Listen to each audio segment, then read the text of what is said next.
जो हमने basic entries देखे हैं अभी तक, okay, that those entries were there for the issue of shares for cash, okay, at par at premium, दोनों ही कंसेप्ट मैंने एक एक करके समझाए हैं.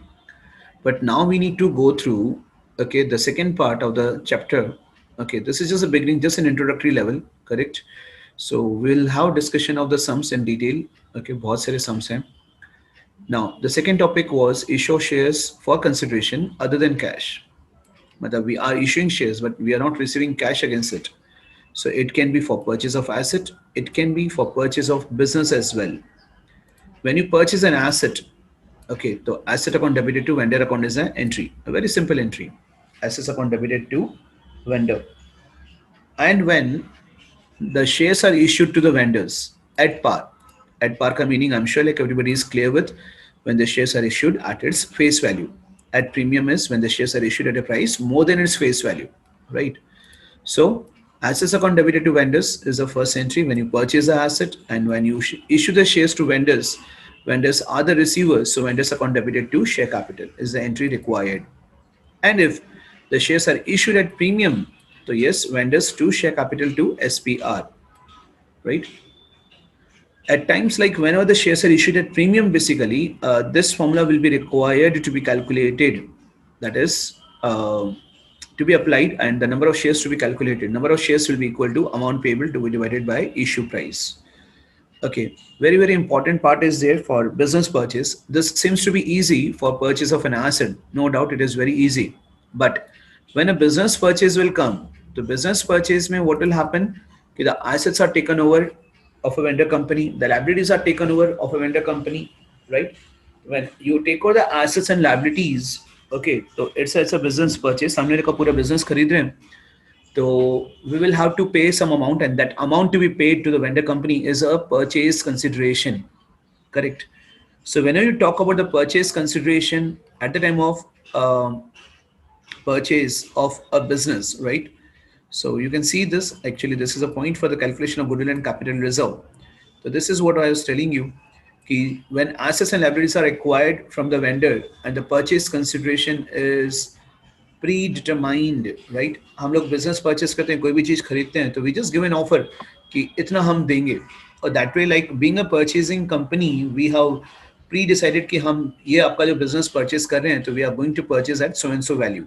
So the amount that we are fixing up, right, that is known as purchase consideration, right? Purchase consideration, the amount that we pay for the purchase of business against the assets and liabilities taken over. So in such case, what happens to be, like आपको ये थोड़ा समझना पड़ेगा कि like मैं हटा रहा हूँ वहाँ से screen से. The point is when you purchase the business, okay, at that time, whatever the net assets is there, net asset is net worth. When you have the net worth with you, net worth will be assets minus liabilities. तो asset minus liabilities करके आप लोगों को net worth पहले calculate करना है. Then you have the purchase consideration given in the question, right? One is net worth, net assets, assets minus liabilities आप calculate करोगे, and second is purchase consideration. Suppose net asset has come to 5 lakh rupees and the purchase consideration predetermined is rupees 6 lakh.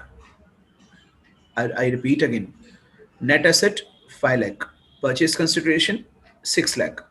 We are paying something more than the net asset, net worth of the business.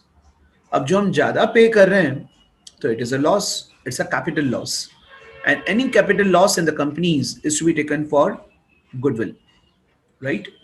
So we just assume that the amount that we pay in excess to the purchase vendor company, it is for goodwill. So goodwill account will be there in the entries. Please remember this. In the reverse case, suppose the net asset is 5 lakh and the purchase consideration is 4 lakh 50,000. Net asset 5 lakh है और purchase consideration है 4 lakh 50. We are paying something less than the net assets, net worth. जो हमें benefit मिल रहा है उससे हम कम pay कर रहे हैं. If we pay less, it's a profit, and this profit is a capital profit. And कोई भी capital profit होता है तो that has to be transferred to capital reserve.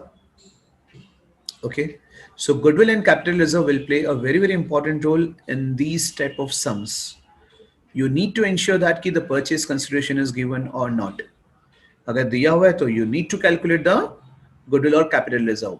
And अगर purchase consideration नहीं दिया है तो in that case whatever the net assets are there, so that amount itself will be taken as purchase consideration. जैसे net asset 5 lakh है तो 5 lakh pay करेंगे हम लोग, that's all. Correct. After this basic calculation only you will be writing the entries, and calculation में this is also very important part of the calculation. Number of shares. If the shares are issued at par, that hardly matters. But if the shares are issued at premium, we need to calculate. We need to calculate the number of shares. Amount payable to be divided by issue price. Now यहाँ पे issue price कैसे decide करते हैं? तो we know like the shares are issued at par or premium. Shares are issued at par तो face value 10 rupees आ जाएगा. But if we are told that the shares are issued at a premium of 25%, let the face value of the share be 10, 25% premium मतलब 2.5. So मेरा issue price total कितना हो गया? 12.5. So this is how you need to calculate issue price. Okay, will be very important. We'll be doing the sums and then let you know again. So important thing is writing the entries is very simple, but the calculation part is going to be very, very important. This is also one market question, anytime, anywhere asked. So what entry do we pass when the shares are issued to promoters? We know like promoters are the one who takes over the activities for the pre-incorporation period. Before the commencement of business, the certificate of commencement of business is received, right? The promoters are the one who takes over the activities and all. So we need to pay them some remuneration for the purpose. So whatever the amount of remuneration is there, that can be paid by issue of shares. That's why it is there under the topic shares issued for consideration other than cash. Remuneration देना है तो वो दे रहे हैं, cash नहीं देना. So promoters account debit नहीं करेंगे. But because the work is carried out by the promoters in the pre-incorporation period, any such expense of pre-incorporation period is taken as a capital loss. And because it's a capital loss, it has to be debited to goodwill. You can see there two options are there. You can write goodwill account over there. You can also write incorporation expenses, formation expenses, preliminary expenses. पता है ना? बस वही. So goodwill or incorporation expense account debited to share capital is the entry required. Correct. So shares issued for consideration other than cash में we will have three type of sums. One, purchase of asset. Second, purchase of business जहाँ goodwill और capital reserve की बातें आएंगी. Third, when shares are issued to promoters. ये तीन type के sums हैं for shares issued consideration other than cash. ये यहाँ पर concept वही है जो मैंने आपको बताया है. Regarding goodwill and capital reserve, purchase consideration, difference will be put to goodwill or capital reserve. The payment of purchase consideration can be made by issuing shares, check, or even by accepting the bill of exchange drawn by the vendor. तो सामने वाला बंदा अगर bill draw करता है तो ठीक है, we are the acceptors. When we accept a bill, so we'll have to write it as bill of exchange, that is bill payable. We need to credit that vendor to bill payable, vendor to bank, vendor to shares, anything. ये दो तीन ही option है, ज्यादा है नहीं. Either you pay by issue of shares or check even by bank, or you can make the amount, pay the amount by accepting the bill of exchange.